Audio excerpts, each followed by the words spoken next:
Editing film is like a combination of being a short order cook, a brain surgeon, and an orchestra conductor. Each of those three people stand to do what they do.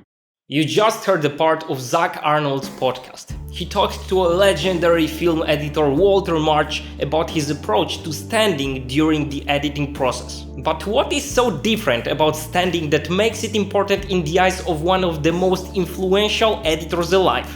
Well, we'll get to it. I've been using a standing desk for almost 2 months at this point. Yeah, I know it says 30 days in the title, you know how it is, it's more catchy. The question is, why have I done it to myself? Most of us live a very sedentary life, especially in the creative industry. Some of you are used to working 12 hours a day or even more. I don't work this much, but I work alone, so I don't even have to go to talk to someone about a project or office rumors. One of my friends always says that human body is designed for movement. Sure it is, not long ago we used to run after rabbits with a sharp stick and running away from tigers. But this is no longer the case. If you live in the city, you don't even have to leave home to buy groceries. We all live in luxury compared to our grandfathers.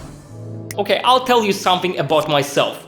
My spine is like Trollstigen in Norway. And by that I don't mean that it's beautiful, I mean that it's crooked. Nothing I can do about it at this point, but I found out that if I become lazy and I sit all day long, my back feels sore. I must admit, in my first week with a standing desk, my body felt more tired when I was going to bed. It was a normal week for me, yet I felt more worn out. After about a week, the feeling was gone. I didn't feel any pain so far in my legs or back. And I don't have this feeling like my body is collapsing, which I used to have when I was sitting for a long time. One side effect of standing desk, you'll probably eat more. There was a research I've read about when they compared the energy cost of working in the sitting and standing position. I will link the source in the description. It's 12% more energy cost to stand than to sit. By the way, it's probably not enough to make you lose weight if that's something you're after. I'm not, as you can tell.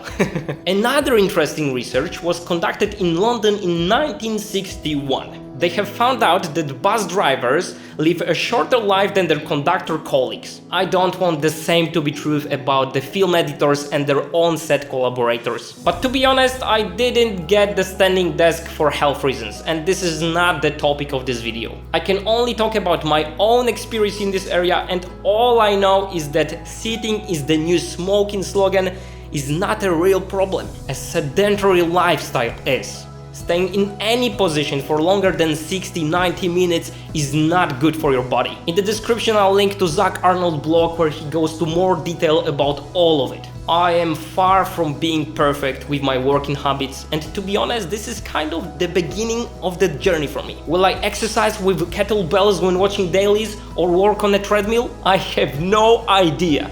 But all I know is that there is much more to staying healthy than simply buying a standing desk and calling it a day. Another benefit of owning one, my son loves to play with it. How did you like it? Do you want to press number 1 yourself? Not only he likes to press buttons, but it also works as a great elevator for him. Unfortunately, he's not very happy when I tell him we need to go or he needs to stop playing with it. My point is that it simply looks good and it's very pleasing to watch it go up or down with a single press of a button. My setup is not the cleanest. I still have a lot of cables going underneath the desk because I have multiple external hard drives attached to my desktop computer and so on. But visually it looks really cool. Especially if you use something like a monitor arm. The whole desk area is for your disposal with monitors kind of floating in the air. The look is not everything though. I've learned that there are 3 basic rules you should follow when setting up your standing desk. First one, tilt your monitors upwards about 10-15 degrees to minimize reflections. Second one, keep your elbows beside you and bend at 90 degrees. And the third one, position your monitors at 1 arm length. After 2 or 3 weeks standing, I found out that there are things I actually prefer to do sitting down, while others feel more natural to me in the standing position. It's kind of weird how natural it feels to me to change my desk to a standing mode when I'm going through hours of interviews, log the footage or edit. But for more passive and repetitive tasks like previewing B-roll sequence process or organizing the project, I prefer to sit down. Probably it would be best to work in time blocks and dedicate deep focus time to standing. But I am not good at this Pomodoro thing or other time blocking techniques, even though I want to improve my skills in this area. But you know, sometimes you need to take it slow. Also, I love standing for video calls with my collaborators. I can move around, which for me not only feels better, but is more like a real-life conversation I would have in person. There are many solutions for standing desks. For example, Walter Murch uses an architecture table he bought in IKEA with a high chair. Sit-to-stand desk is the only option that makes sense for me, because I do want to have an option to sit, but I need the process of changing the position to be as frictionless as possible. It's also most versatile and convenient type. I use the one from Autonomous. They do not sponsor this video and I'm free to say here whatever I want, but actually I reached out to them and asked if they could send me one. After doing research, it seemed to me that they have a very good price to quality ratio.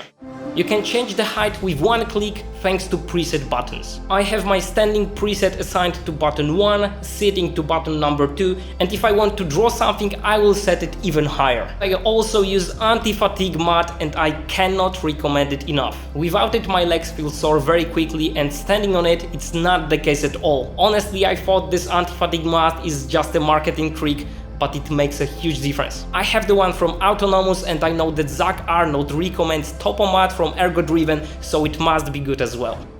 I've tracked my computer activity before and after switching to standing desk with rescue time up. If you think that my productivity skyrocketed after the change, you would be wrong. Actually, my productivity scores stayed almost the same, growing on average only 1 percentage point. However, in my subjective view, I feel like the work I'm doing in the standing position is significantly more efficient. I feel like I'm more focused on the task I'm doing. I'm more aware of what I need to do and how much time I've spent doing it. Even though the time I spent on creative, productive tasks is more or less the same, I simply get more work done during the day. Is it a dramatic difference? No, I don't think so, but it's enough to perceive it. So productivity is better, but not in the sense that you will spend less time on social media. Dealing with distractions is a topic of its own, but I found out that the time I spent in the working zone is just more productive, and I guess it has to do with time awareness. This leads me back to Walter Murch's conclusion about why being a film editor is like being a surgeon, an orchestra conductor, and a short order cook. Let's have a listen.